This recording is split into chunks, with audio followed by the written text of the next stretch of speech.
come on. You leave that loser where he is. He's a loser. He's a loser. But Brandon Johnson, I'm going to say this to you once.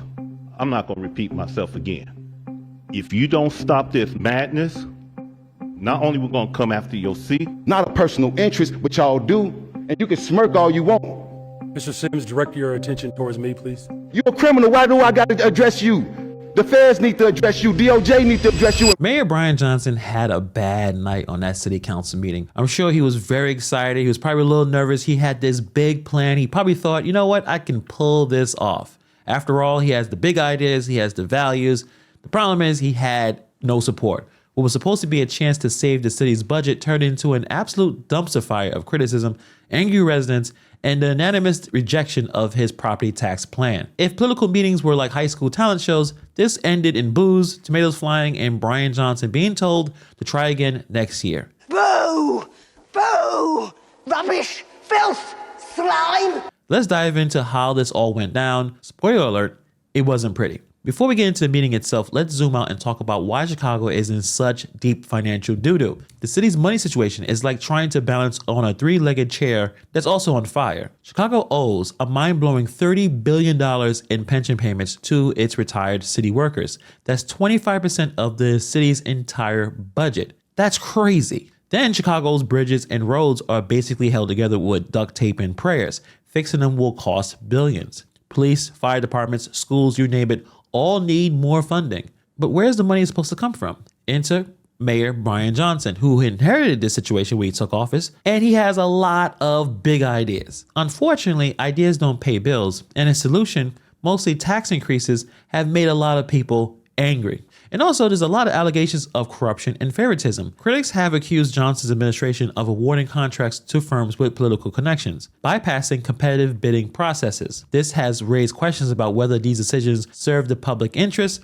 or just benefit his friends. For instance, several lucrative city contracts for infrastructure projects have been handed out without competitive bidding processes, a move critics say reeks of insider favoritism. There's also a lot of questionable personal spending from Mayor Johnson. Reports have emerged detailing Johnson's use of campaign funds for personal grooming expenditures. Between 2023 and 2024, he spent approximately $30,000 on services from a makeup artist, with payments labeled as event expenses after he assumed office. And this spending has drawn a lot of criticism, especially given the city's financial situation. Another thing people complain about is Johnson's close relationship with unions. It has been a point of contention. While he has campaigned on supporting workers, some argue that his policies favor unions over the general public. This perception has been fueled by decisions that appear to prioritize union interests, potentially at the expense of broader city needs. Now, I'm going to talk about all those known donations of $11.5 million that came from places like the CTU, the SEIU, the American Federation of Teachers, Illinois Federation of Teachers, and then someone got the nerve to get on there and talk about cutting their pensions. What about our real estate? Because, see, we paid for these properties for a purpose and not for you to go touching it with $300 million that you want to siphon out of the citizens' pockets. Get rid of the illegals, and that'll take your money right back. Started off with that. Now, let's go to a lot of the people here, these aldermen. We had 31 aldermen, and we got one that's playing on the fence about protecting the citizens and their real estate and these property tax increases. So let's go back to this big plan that Brian Johnson has. Johnson's big idea to save the day was a property tax levy. You know, right now where people's financial situation has become more dire by the day. I'm broke as a joke. This plan was to jack up taxes on homeowners to fill cities' budget hole and fund those pension debts. On paper, it might sound like a necessary evil, but in reality, it was as popular as finding pineapple on your pizza. It's disgusting! Here's why people hated it. It hits the regular folks the hardest. Property taxes don't care if you're struggling to pay your bills. They're going to still come around knocking.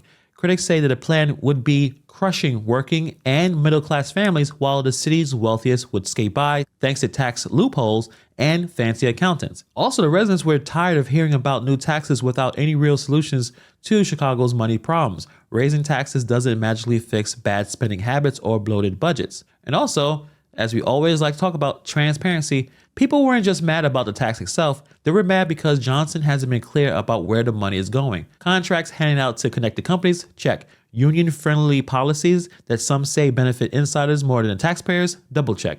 Basically, people saw this tax plan as a band-aid on a bullet wound and they weren't having it.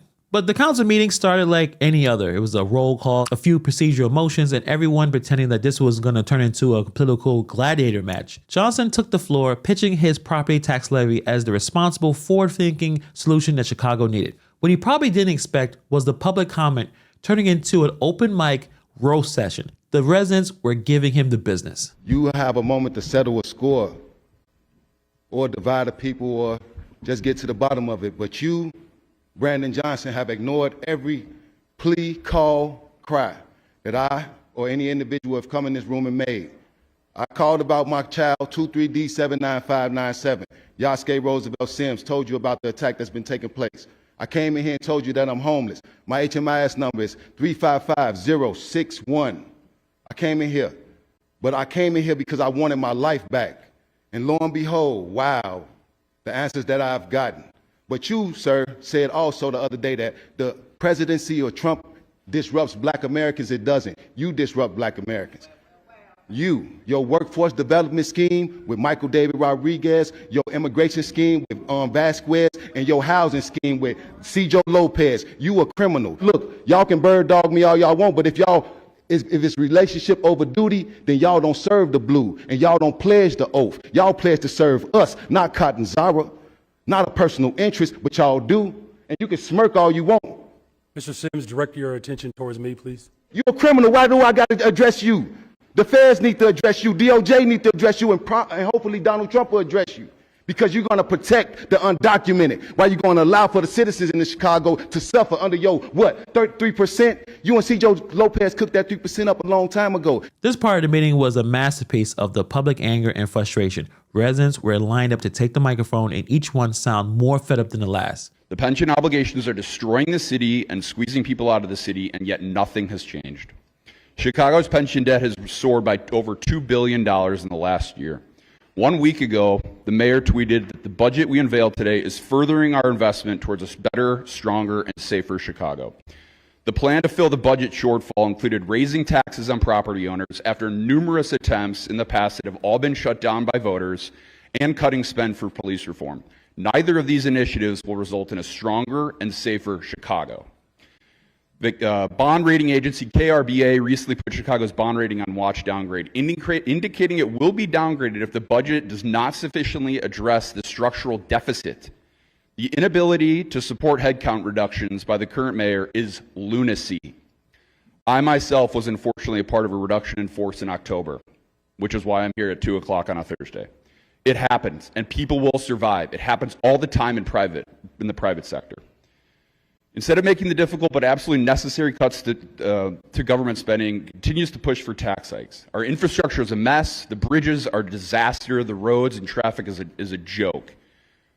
Servicemen, I have several friends on the force, and they are exhausted. We have a lack of fire trucks, a significant amount of overtime spent, and it is ridiculous. We're relying on casinos. We're relying on property tax increases instead of addressing the true issue, which is we have an addiction to spending. We do not have a revenue issue. We have an addiction to spending. That one comment, we don't have a revenue problem, we have a spending problem. And that's the problem with any incompetent administration or organization. When they can't spend the money correctly, more problems tend to come up. They paint a picture of a mayor who was out of touch and was playing favorites. You want all of us to be stock raged out our minds. You want us to feel pressed against the wall. You want us to feel helpless. You want us to feel hopeless. You want to see us turn on one another. But there's some real ones out here, and we're going to stick together. But when it comes to people like you, Brandon Johnson, black people like you, who sit up here and think you're going to bully us, that's why everybody coming after you now. He's not helping us the way he's supposed to help us. You just gonna bully everybody. You got people, officers whose families don't even want you to come to the funeral. You just like a schoolyard bully that at some point And you might not know nothing about it because you grew up in Elgin. But those of us who grew up on the south side and west side of Chicago, we all know that at some point that bully gets cornered in the alley. And everybody come at him. And he ain't gonna have nobody to help him. That's you.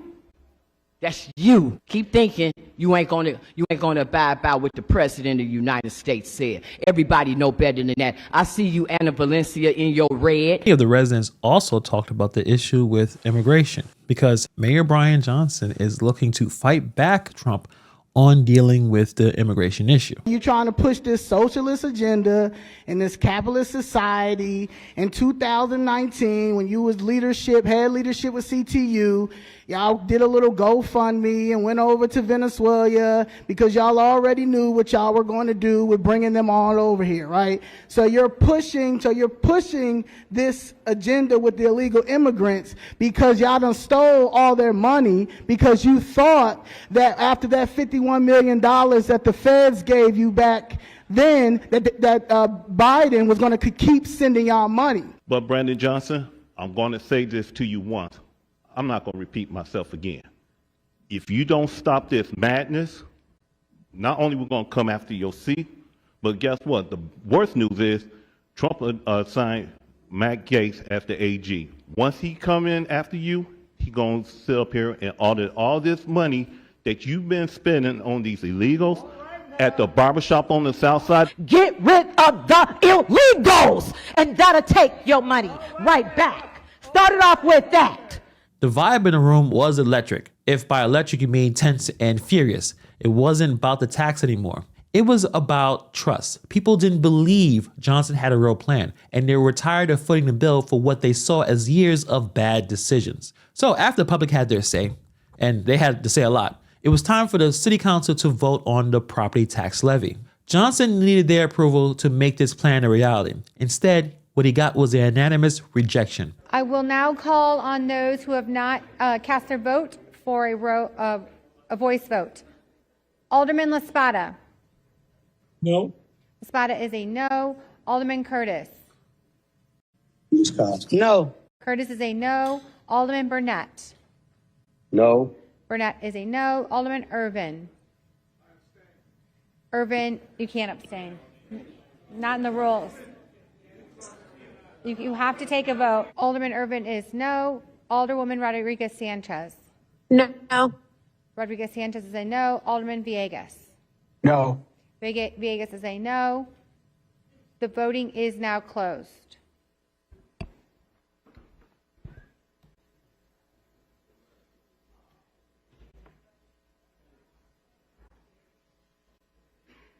There are 0 nays, 50 nays. This matter has been voted down. That's right. 50-0 against the tax. Think about that for a second. Even the people who normally agree with Johnson couldn't back him on this. It wasn't just a loss. This was a political stone cold stunner. The council essentially told Johnson, thanks, but no thanks, and sent him back to the drawing board. Why did this tax plan crash and burn harder than a bird flying into a clean window? Let's break it down. Residents and council members alike wanted to know why Johnson didn't explore other options before jumping straight to the tax hike. What about cutting waste? What about fixing pension policies? Maybe taking a break from all the makeup and hairdos? The silence coming from Mayor Johnson was deafening. A lot of people felt like the tax plan was more about keeping unions happy than solving the city's problems. Again, talking about this earlier, Johnson's close ties to the unions raised questions about who was he really working for.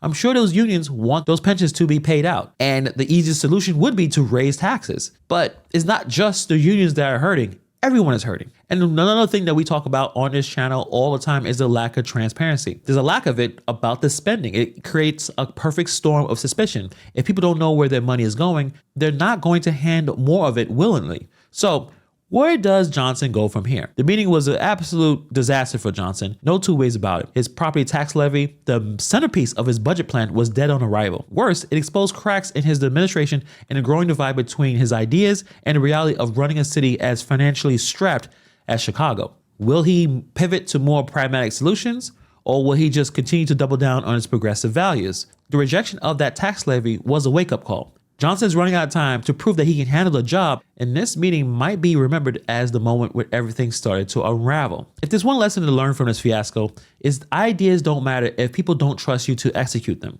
Johnson walked into that council meeting with a plan, and he walked out with a unanimous rejection and a tail between his legs. For the residents of Chicago, the message was clear. Enough with the taxes, enough with the spending, enough with the broken promises. They want real solutions, and they're not willing to wait much longer to get them. So for Brian Johnson, he needs to figure this out. If he can't find a way to bridge the gap between his vision and reality, his time as mayor might be shorter than anyone expected. So what do you guys think about this situation, about this meeting? Let me know, put in the comments below. Thank you for taking time to watch this video, and I'll see you guys in the next video.